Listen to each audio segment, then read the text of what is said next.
Dale, buenísimo. Bueno, mira, hagamos así. Primero presentarte, vuelve a mí y ahí tengo la primera pregunta. Bueno, yo soy Mila Zulbrigen, soy dirigente de Nueva Generación.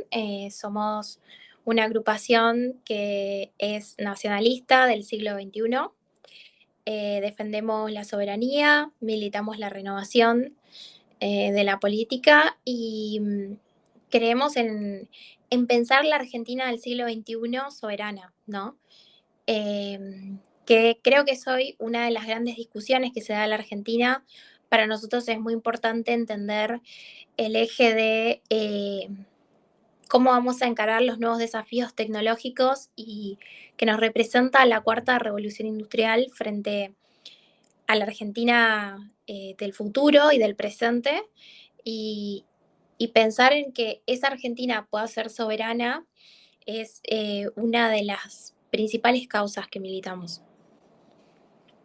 Justamente Sí. sobre eso, cuando decís nacionalismo del siglo XXI, el nacionalismo argentino ha tenido diversas expresiones. Hay un nacionalismo más de derecha, un nacionalismo más de izquierda, un nacionalismo católico, un nacionalismo laico. De todas esas tradiciones del nacionalismo, ¿a cuál adherís más? ¿A una, si se quiere, más de izquierda, como puede ser Abelardo Ramos, Pilimbergo? ¿O a una, o si que es un nacionalismo más católico o de compromiso religioso, digamos? ¿Con qué vertientes te sentirías más a gusto? Justamente, justamente por eso remarco un poco el tema de que es un nacionalismo del siglo XXI, porque cuando vos me mencionas estas corrientes, te referís a corrientes preexistentes, o sea, con las cuales nosotros compartimos muchas cosas, por supuesto, sobre todo históricas, como podemos hablar de lo que fue el nacionalismo del siglo XIX con Rosas, la Confederación, como podemos hablar con Perón en el siglo XX, pero nosotros justamente somos una corriente nueva que plantea un nacionalismo del siglo XXI.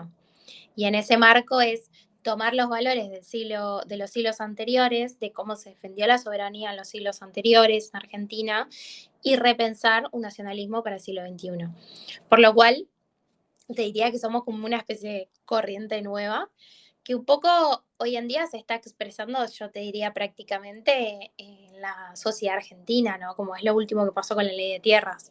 Yo considero que la sociedad está girando hacia un nacionalismo y hacia un nacionalismo que no existió antes, porque la gente en muchos casos no se define como peronista, ni mucho menos como confederada, porque mucha gente no tiene ya noción de lo que pasó en el siglo XIX, pero quizás quienes entendemos un poco más podemos ver que en esas expresiones nuevas se están dilucidando conceptos de otras épocas, pero que se busca traer al hoy, porque si hoy luchamos, por ejemplo, por la soberanía de las tierras, es para que un magnate tecnofeudalista como Peter Thiel no pueda comprarlas y no pueda comprar el país o experimentar con él, que es un desafío que claramente los nacionalismos del siglo pasado o el peronismo de su surgimiento no tuvieron.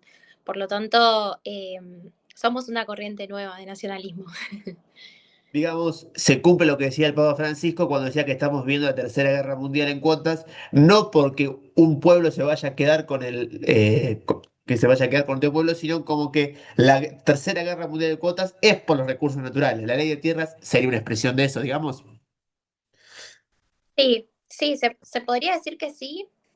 Bueno, en esos términos, yo creo que el Papa Francisco ha sido una gran expresión de los valores criollos a nivel mundial. Yo creo que él ha llevado parte de la cultura y la mirada que tenía, que tiene el nacionalismo argentino de sus distintas vertientes, ¿no? Pero fundamentalmente del siglo XX con el peronismo, porque nuestro Papa era peronista, y lo llevó al mundo esos valores, en un contexto donde creo que más que nunca eran necesarios esos valores criollos porque obviamente arraigados y cimentados en nuestra fe católica cristiana nacional, expresan una argentinidad profunda que no solamente está atravesada por la religión católica, sino también por la combinación de varios factores culturales que tienen que ver con la inmigración, con lo importante que son las amistades para el argentino, con los pueblos originarios y su manera de concebir la vida en sociedad, que son cosas que nosotros por ahí no tomamos dimensión en la cotidianeidad, pero que hacen a, no solamente somos un país católico, cristiano, etcétera, culturalmente, sino que también tenemos una particularidad de eso puntual generada por nuestra concepción cultural y social.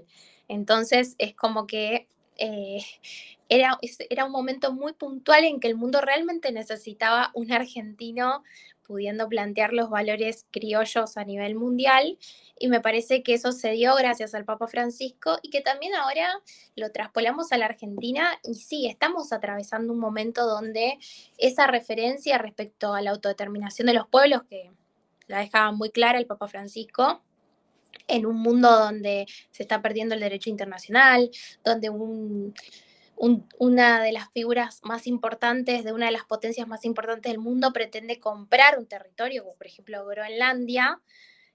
Creo que el mensaje del Papa Francisco fue básicamente una manera de balancear el avance de tanta crueldad, de tanto individualismo y también de tanto engaño, ¿no? Porque en cierta medida también las derechas vinieron y convocaron muchísimo a la gente a través de justamente los valores cristianos que habían sido muy vulnerados, ¿no? También por el nihilismo, por el avance del progresismo posmoderno, por un montón de cuestiones que desde mi punto de vista nacionalista también fueron como un placebo para no debatir cuestiones de fondo, como que mientras debatíamos eso, las grandes corporaciones tecnológicas estaban acumulando la mayoría de la riqueza del mundo, o como que, por ejemplo, también no estábamos discutiendo justamente la redistribución de la riqueza frente a estas nuevas élites económicas que surgen y que hoy quieren apropiarse de nuestro territorio, de todo, y no solo acá en Argentina, sino en el mundo, ¿no? Digamos, a ver, que una de las del protagonismo político de estas fortunas intangibles, como dicen algunos autores, encuentra su condición de posibilidad en la pandemia a partir de 2020-2021, donde estos hombres toman un gran poder porque el protagonismo absoluto de la circulación de información y dinero la toman las redes sociales. Digamos, voy a hacer una comparación un poco fuerte, digo, es a lo que los fascismos del siglo XX fue el crack del 29, la pandemia lo fue para esa élite de Silicon Valley, digamos. Podemos decir que estamos que esa fue la condición de posibilidad de esos millonarios de fortunas intangibles, digamos. Absolutamente, porque hasta el momento, si bien utilizábamos todas las herramientas que proveen sus empresas, no era tan necesario y fundamental para la vida tener acceso a la tecnología como lo fue después de la pandemia. O sea, la pandemia aceleró un proceso que el ser humano iba a llegar, pero iba a llegar en aproximadamente 10 o 15 años, ¿no? Por lo cual iba a tener el tiempo también los estados, las sociedades y las democracias de debatirse y de pensarse en ese contexto de avance tecnológico de otra manera. Sin embargo, al ser de manera abrupta, no dio lugar ni tiempo a impedir la concentración del poder y la riqueza de las grandes corporaciones tecnológicas. Entonces ahora lo que hay que hacer es un proceso de equilibrar la balanza, algo muy distinto que si ese proceso se hubiese dado de manera paulatina. Por lo tanto, fue un momento muy oportuno para que apareciera un bichito y contaminara el mundo de una enfermedad que nos encierra a todos, pero claramente lo que digo es, más allá de buscar por qué pasó lo que pasó, en definitiva lo que pasó es eso. Pasó que avanzó la concentración de la riqueza, que en el medio estuvimos distraídos con debates que pueden ser importantes, pero que frente a, por ejemplo, quedarnos o no sin tierras, que era lo que se estaba cocinando ya desde ese momento, estaba pasando un elefante delante nuestro y no lo veíamos, ¿sí? No estábamos debatiendo cómo concentraban su riqueza y su poder estas grandes tecnológicas. Que de hecho no empieza ahora, empieza ya en el 2009 y en el 2011, ¿no? A partir de ese momento, del último crack que tuvo la economía estadounidense, es cuando ya los inversores empiezan a apostar primero en todo lo que tiene que ver con tecnología, o sea, el mercado, antes que con las inmobiliarias, las propiedades, etcétera. Y es por eso Recordarás que ese crack tan importante que hubo en la economía estadounidense tuvo que ver con un crack de las inmobiliarias. Por lo Claro, la cual, subprime. Claro, la claro, subprime 2008. 2008, sí, perdón. Y eso fue lo que lleva a las grandes corporaciones a asumir, empezar a pensarse a sí mismas como que pueden asumir el rol de ser el próximo establishment económico. Posterior a eso ocurre la pandemia que genera un aceleracionismo y además de eso empiezan a haber pensadores, pensadores ideólogos del tecnofeudalismo de Silicon Valley, tales como el mismísimo Peter Thiel, que puso un vicepresidente en los Estados Unidos, ¿no? Y que vienen tomando mucho poder, pero que además tienen una clara línea ideológica política ya marcada de cuál es su proyecto para el mundo y para las naciones del mundo. Un elemento, dos elementos, y que me gustaría saber la opinión de esos dos elementos son, a partir del año, o sea, esta elite de Silicon Valley, que uno podría decir que son más que derechas globalistas, un elemento interesante que tienen es ellos se consideran poshumanistas. Dicen que al capitalismo le sobran seres humanos y de alguna manera ponen como una especie de épica en la intangible, en el mundo digital. Eso de que Peter Thiel decía que dentro de 30, 40 años va a haber hombres mejorados, va a haber tres especies, robots, seres superhumanos y humanos. O sea que, digamos, ya los globalistas, o lo que antes se les decía derecha, ya no se piensa colectivamente. Antes decía que la derecha quería agrandar el ejército y demás. Hoy es una especie de ultra hiper individualismo casi digital, digamos. Son tan individualistas que quieren dejar de ser seres humanos. ¿Qué se puede decir de eso? A mí me parece que toda la épica es una fachada para esconder algo fundamental que es, digo, históricamente las élites económicas y fundamentalmente económicas, que al final terminan siendo élites políticas porque terminan poniéndose por arriba del poder instituido muchas veces. Pero creo que las élites económicas sostuvieron durante mucho tiempo en el mundo cierta fachada para que no haya cierta rebelión social también, ¿no? O sea, recordemos lo que pasó con la Revolución Francesa, por ejemplo, que la desigualdad era tal que terminó generando una consecuencia social de características catastróficas. Yo creo que para que no se repitan ese tipo de secuencias, se generaron ciertas épicas donde en algún punto existía cierta representatividad para la sociedad, cierto punto de descarga, cierto punto de representación, como lo podía venir siendo el poder instituido, ¿no? Yo creo que esta nueva élite económica no quiere sostener eso, no le interesa, sino que más bien le interesa hacer como una especie de sincericidio de somos lo que realmente gobernamos, somos lo que realmente tenemos el poder económico y vamos a hacer lo que se nos canta la gana de la manera más deshumana posible, porque esto es lo que siempre fue la humanidad. Entonces quieren blanquear esto para toda la población global y dejar esa fachada porque tampoco necesitan seguir sosteniéndola. Las redes sociales, el control digital te habilita a poder ejercer el control total de una manera nunca antes vista. Entonces ya no se necesita generar una especie de ingeniería social y punto de fuga, sino que simplemente aplicar disciplina.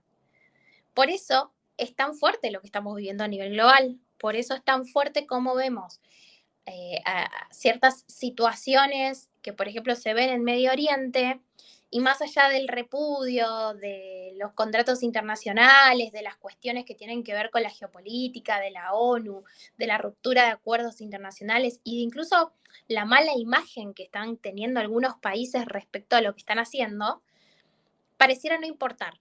¿Por qué? Porque ya no importa. Ya no importa sostener esa fachada. ¿Se entiende? Entonces, yo creo que es un momento donde las masas colectivas tienen que entender que lo único que queda es luchar. Lo único que queda es luchar porque como nunca el poder económico y político concentrado va por todo y puntualmente va por nuestra región. ¿Por qué va puntualmente por nuestra región? Porque es el único punto del mundo que es seguro. Eh, Vos podés pensar también que al cambiar la dinámica geopolítica y económica global, esta nueva dinámica de que se puede comprar o no comprar un territorio cambia también las lógicas en las que las élites compiten. Hasta ahora las élites económicas competían haciendo una injerencia en nuestra democracia, haciendo una injerencia en nuestra economía, endeudando a los países, etcétera. Cuando esto cambia, esta dinámica cambia, ya, bueno, eh, digamos que la economía o el poder económico de ellos es ilimitado. Entonces, si pasa por la economía de ellos comprar o no Groenlandia, en realidad es quién llega primero a comprar o no Groenlandia, porque todos los que componen la élite económica global poseen cantidades ilimitadas de dinero para comprar no solo Groenlandia, sino el mundo entero. Entonces, al cambiar esa dinámica, en realidad es quién llega primero. Y por eso es que sentimos que el mundo va hacia una guerra mundial. Porque en realidad la confrontación va a ser directa, no sutil, no, sí, sutil o de manera disimulada como lo veníamos viendo hasta ahora, sino que va a ser directa entre quienes se disputan recursos, territorio, poder, etc. Por lo tanto, yo más bien lo que creo es que el mundo no sé si está yendo hacia la oscuridad. Quizás lo que está pasando es que estamos viendo muy dislucidadamente realidades que se sostenían de dinámicas de poder global que se sostuvieron quizás durante muchos siglos o épocas, pero hoy la vemos casi tan frontalmente como en la Edad Media. Estamos como viendo eso. Entonces, es muy fuerte para nosotros como sociedad despertarnos a eso, porque venimos de la dinámica anterior, donde teníamos puntos de fuga, donde teníamos sistemas democráticos, donde se sostenía ese sistema democrático, donde teníamos ese acuerdo social y internacional de por medio, y hoy en día eso ya no está. Entonces nos despertamos que lo único que tenemos somos nosotros y a alguna porción del poder instituido que todavía quiere dar la lucha si es que no elige venderse o no es carpeteado, archivado, etcétera, o cualquier cosa que de alguna manera lo pueda coaccionar para no dar una batalla tan importante como puede ser proteger los intereses nuestros, ¿no? De las masas. Por eso creo que la élite económica nueva, esta de los tecnofeudalistas, lo único que le interesa es eso, o sea, es blanquear lo máximo posible. Somos nosotros los dueños del poder y creemos que hay gente que sobra y no nos importa si eso queda mal. ¿Entendés? Eso es lo que creo que se está planteando por parte del tecnofeudalismo y nos resulta fuerte. Incluso me sorprende mucho esto de las distintas miradas de, bueno, ¿qué será lo que se traen? ¿Qué será lo que se está tejiendo? Esto de no poder creer que es así tan crudo como lo estoy diciendo, ¿no? Es impresionante que la segunda persona más rica del mundo está más cerca en dinero de mí o de cualquier otra persona de Argentina que de Elon Musk. Y además que Elon Musk, una de las cosas es que en Internet los bots interactúan unos con otros. Hay una deshumanización del Internet, que es lo que produce, por eso digamos, podemos decir como consecuencia de ese razonamiento que los megamillonarios buscan eh, lugares físicos, refugios físicos, digamos.